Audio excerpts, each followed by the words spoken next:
Thank you, Linda, and good morning, everyone. Today it's our reports from the C.A.R. winter meetings that took place in the first week of February in Anaheim, the home of Mickey Mouse, someone I did not get to see because I was in conference rooms all week.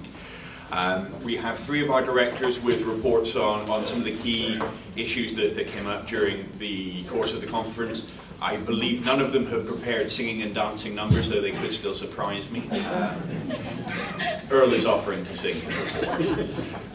So I'm excited to see that. So let's call Earl up. He will be covering MLS and professional standards issues there.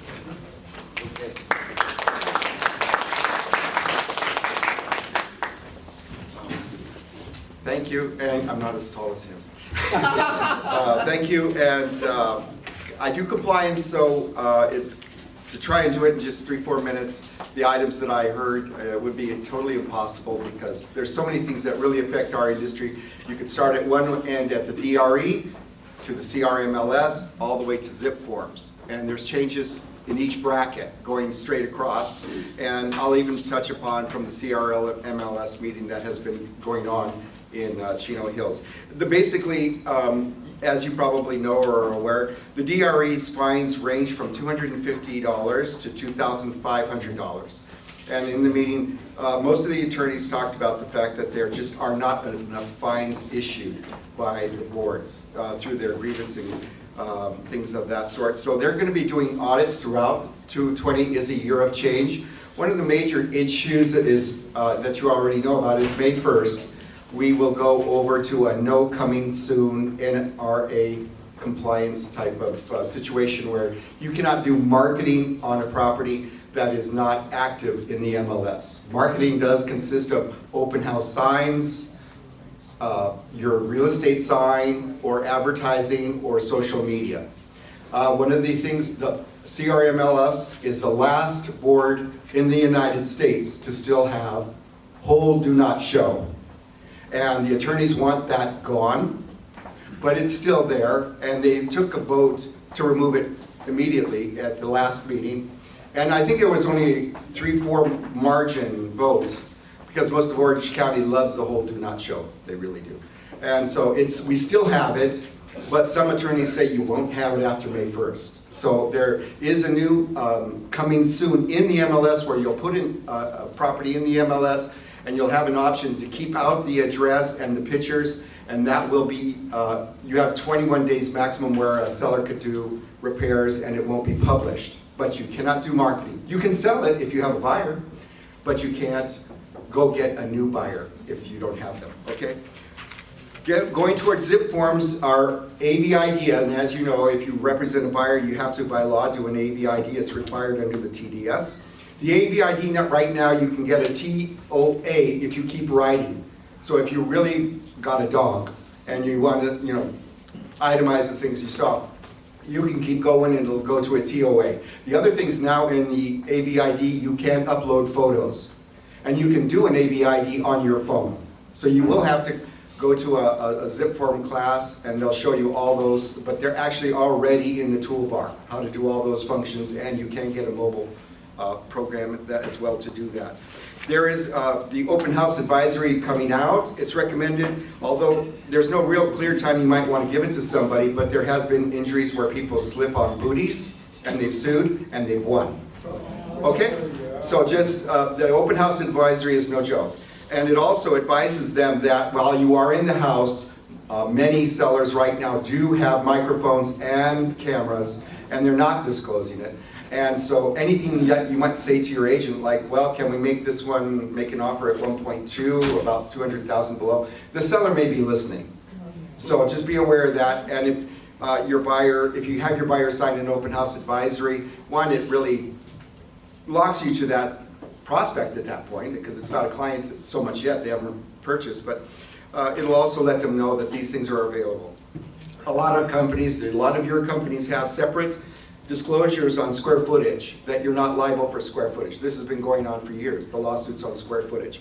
So there is, the form has been revised SLSF. So you might want to use that when you're not sure how big or how small a house is.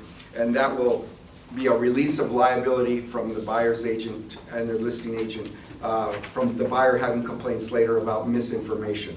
There's a new form, a TRE, which is a tenant contract where the agent gets paid by the tenant, not by the landlord. The BIE, they're stripping out all the no's. It's only going to be a box for yes.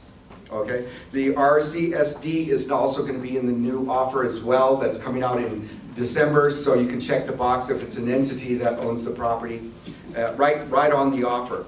Oh, we got a chance to see the offer. I'd like to talk about that. So anyway, one of the other forms that they're highly recommending is a DNA, and it's not to identify you or me, but it is notice of delivery, and you can choose, when you give it, you can say you always email me here, and you always email my TC Angie here. Okay, but you always have to email the agent. That's by law. You can't, unless they give you a DNA saying just email my TC, then you can use that. Okay, this, as you know, the new form CCPA is already required. That is the California Consumer Privacy Acts on things like if they tell you they're getting a divorce, you can't use that to negotiate a lower price. So if I have a listing, I get a CCPA from my seller, and if you're representing the buyer, you get a CCPA from your buyer. Okay, so you don't have to necessarily exchange forms on that. Pete, I'm not even going to touch on rental. You know about the RCJC, right? You know, everybody knows that you have to have that signed on any property that has a tenant, whether you're selling it or whether you're putting a new tenant in. The RCJC is rent control and just cause eviction. Okay, and you know the 14 reasons for that are. Pretty much, there is no cause eviction. There's a specific list for the eviction, and you really need a rental class to really talk about that. MLS has also come out with some new acronyms. DL are total days listed, DNA days not active, DIP days in pending. DL equals DNA plus DOM plus DIP. I don't know. I have no idea. But I didn't get that right on the exam anyway. So, and there's also CDNA, continuous days not active. Okay, so they're trying to get to a specific time that the property was actually marketed. Okay, thank you so much. Yeah. Have we had enough of acronyms already? Thank you for that report, Earl. One thing Earl did touch on is the purchase agreement is being redesigned. I know that people who are in those meetings. 16. It's 16 pages, but correct me if I'm wrong, Earl, the bulk of the information on the terms of the offer are going to be on the first 3 pages, and then the legal terminology is on the following pages, so it should be easier to read. Yeah. Should, maybe the operative word, but we're all going to have to relearn that. It will help people. It's harder. It's going to be harder. Okay, it is harder. It's almost overwhelming, but it will help you write a correct offer. The first 3 pages are all grids, like a loan application. It's all grids. And you have to check and fill in the boxes of the first 3 pages, and that's the whole deal. That's the whole deal. There is nothing behind those 3 pages that has a blank or a fill-in or a box or anything. All the remaining paragraphs explain the offer so that you can't do duplicate things. You can't like put the same information twice on the offer, so you can't be a mistake. Everything has a default answer, which is good and bad. So if someone is new, there's a standard default answer that you know, on some of the stuff we already have.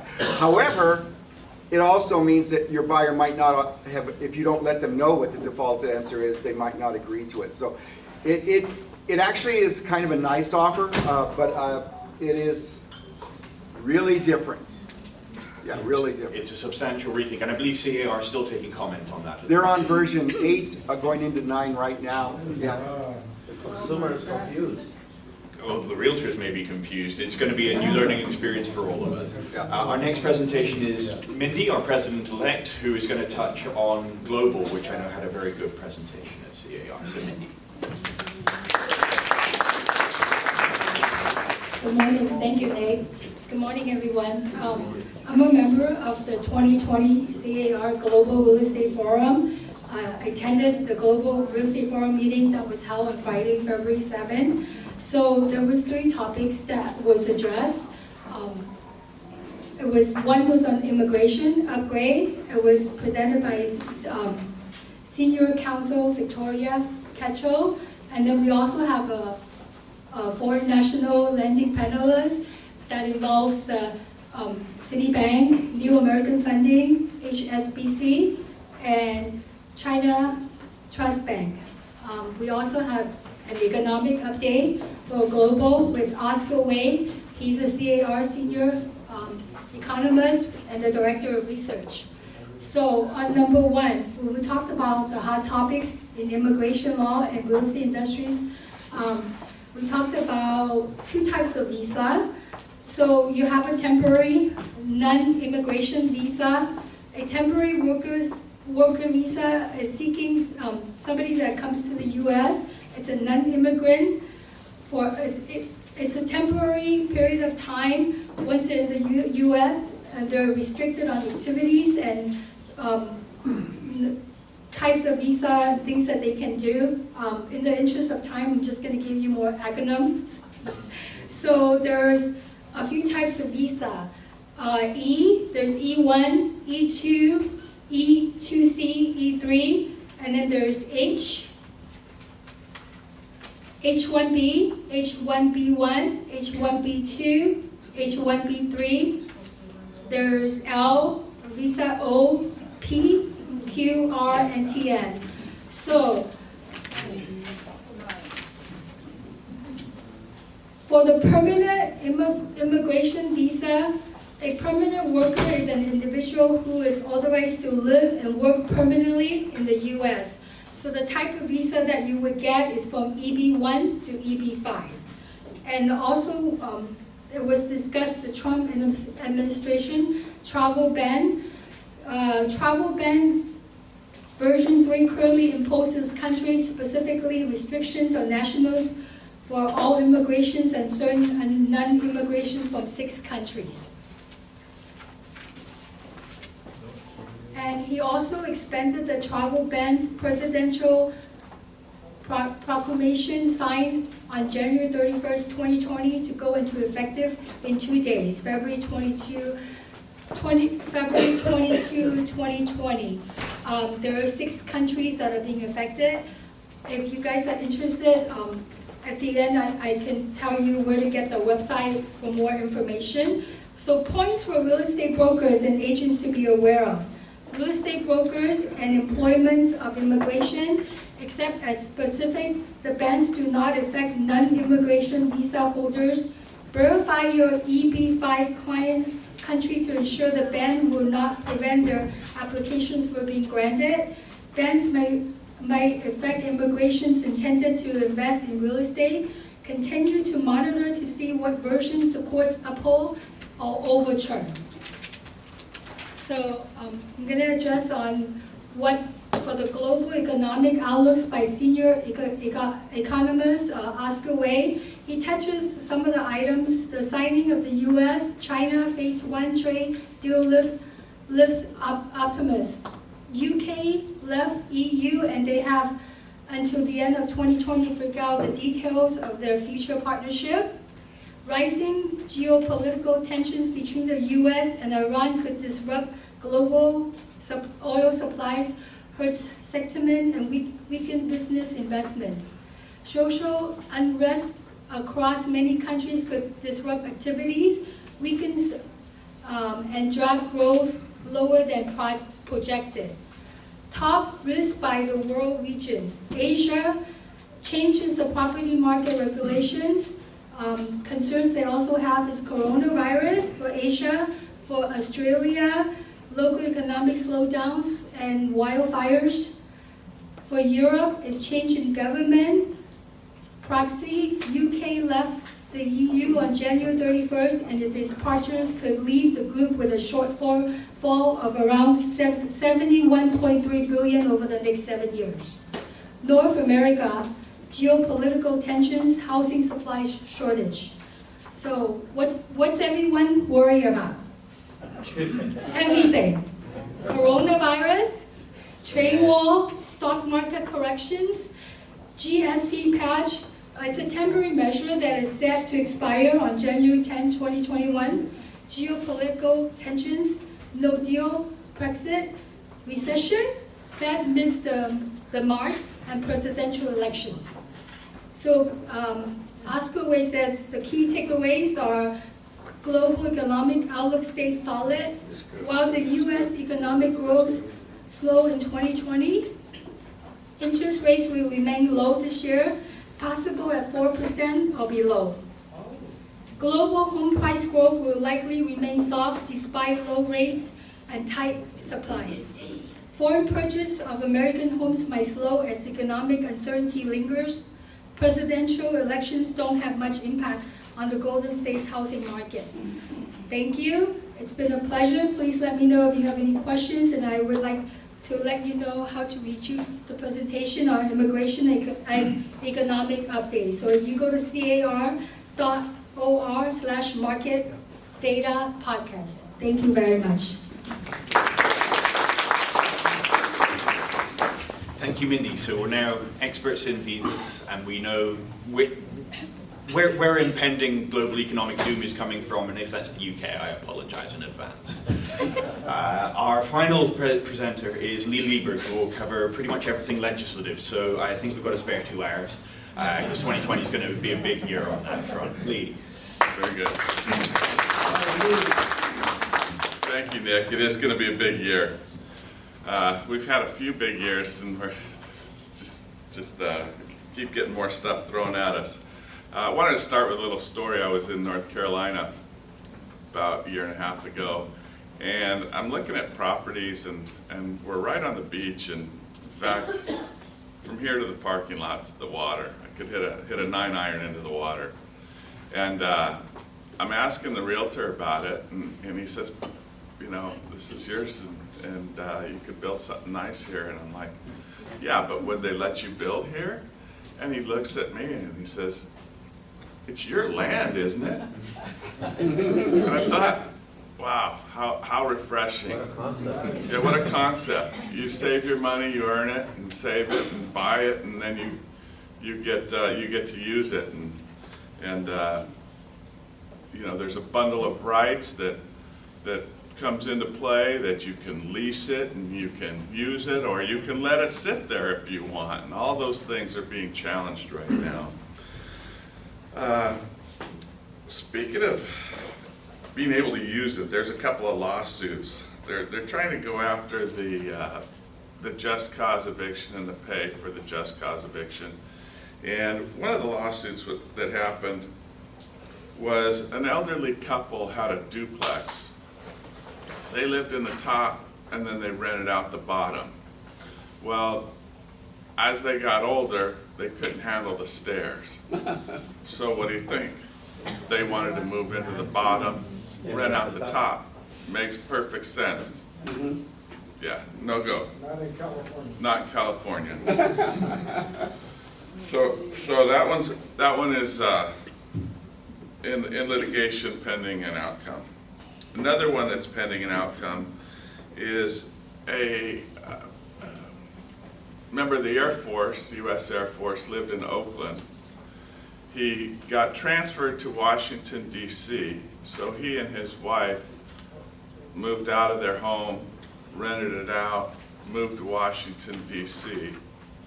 About a year later, he gets transferred back to Oakland. You see what's coming, huh? He can't have his house back because he's leased it out, and there's no just cause eviction for it. So we're getting a little carried away on restricting our limits. One of the common ones now is the ban of short-term rentals. We call them Airbnbs. They're having a lot of problems with that. In fact, just 2 nights ago, I saw that a rapper was murdered in an Airbnb, so I'm sure that's going to put more light on it. A couple of things that we are doing a couple positions that we're taking at C.A.R. HOAs of 50 or more are to provide a website, and that'll help in a number of areas, but it'll also help with the financials. We're also requiring that they'll email the financials or email the documents. You won't have to pay for all the fees and the printing. AB 1907 would exempt emergency housing from CEQA. So CEQA is the California Environmental Qualities Act, and it's been used or misused to stop a lot of development. And I'm for this, but I don't think it goes far enough. But now that there's such a housing crisis, they're willing to waive the CEQA for emergency housing. A couple of things that are, well, one of the things too they're trying to do is they're trying to broaden the housing, what it would apply to, which includes shelters and RVs. So you see down in LA, people living in an RV, they would now have all the same protections that a tenant would have. What? So, service animals, there's been some clarification there that I think is going to help. No online offices, licenses for service animals. You're able to ask, do you have a disability, and what is it that the animal can do for you? But beyond that, there's not a whole lot you can ask them about. Let's see, that's coming up. They're making it easier to do the ADUs, which you probably know about. They're regulating setbacks, minimum sizes. Okay, some things that are coming up. One is the portability. So last year we sponsored Proposition 5, and that was the portability, and that's what allows you to sell your house and take your property tax basis with you to your new house. In the past, you had to be over 55 years old, had to be buying down. So what this is going to do is it's going to broaden it. C.A.R. estimates that it'll be in the neighborhood of 70,000 more transactions that we'll get when this happens, if this passes. And the other thing that it will do is it will more closely realign the need with the inventory. So we have a lot of homes in our community that are 3- or 4-bedroom homes, but it's empty nesters that are living there. Well, they don't want to sell because they're going to get hit with the new property tax, they're going to get hit with capital gains tax, and there's a number of reasons for them not to sell. So they stay in the house. Well, then you have a family, and the family has 3 or 4 kids, but they can't afford another house or find a house. Right now, there's very little inventory. So this would enable the inventory to match better with the demand. So that's the portability. We were challenged by the teachers before, and the teachers and the firemen really went after us because of the budget analysis, which I disagreed with, but the budget analysis said that it was going to cost cities, counties a lot of money. What we've done is we've made some concessions on the intergenerational transfer, and those concessions will make it what they call revenue neutral, and so we don't expect there to be opposition, but come in May, when we go back up to Sacramento, we'll be voting on that. On the ballot, we expect to see vacancy control. So right now we have rent control, but if the person moves out, somebody moves back, somebody else moves in, you can raise the rent up to market value. They would like to cap that so that you can only raise it 10%. Yeah. I see you're paying attention.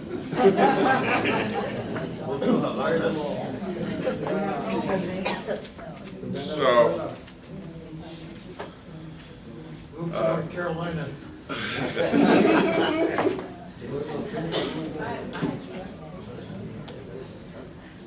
Be called the governor. at NAR, there's a couple things. Flood insurance is pretty good right now, but we're gonna have to fight that again. That's one of those things that they just keep making us do a little bit at a time. But mortgages, there's a big push to privatize Fannie Mae and Freddie, and that would really disrupt our ability to fund housing. There's talk about vacation homes, not federally guaranteeing vacation loans, mortgages. So these are things that we'll probably hear more about in May. SB 50 was in the news a couple weeks back, and that went down. SB 50 would have made it very easy for a developer to build around a transportation hub. And the cities fought it because they were losing local control. The governor and Sacramento was pushing for it, and it did go down. Coming up in March, we have County Measure FD, which is going to be for the fire. It's going to be 6 cents a foot with CPI increases and no sunset. So I know most of the associations have taken a position against it. C.A.R. is not taking a position on it.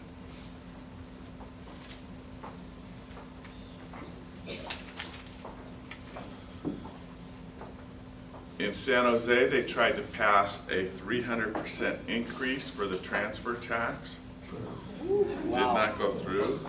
They're sitting on a 14% affordability in San Jose.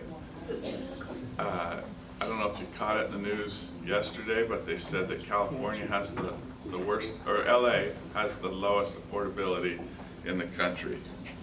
So a lot of these policies that we've been trying for the last few years don't seem to be getting the desired results. If you have questions, please don't hesitate to ask me. Nick, anything else you want me to cover? Did you mention split roll? Split roll's coming up as well. So I think everybody knows what split roll is, but split roll is where the commercial property will no longer have the Prop 13 protection. So what they've done is they've taken the residential units out of it. There's actually one that's passed and one that's still gathering signatures. So we don't know the details of it yet, but they took the residential units out, but every other commercial property that's, I believe $3 million is the threshold and up, but that threshold's subject to change.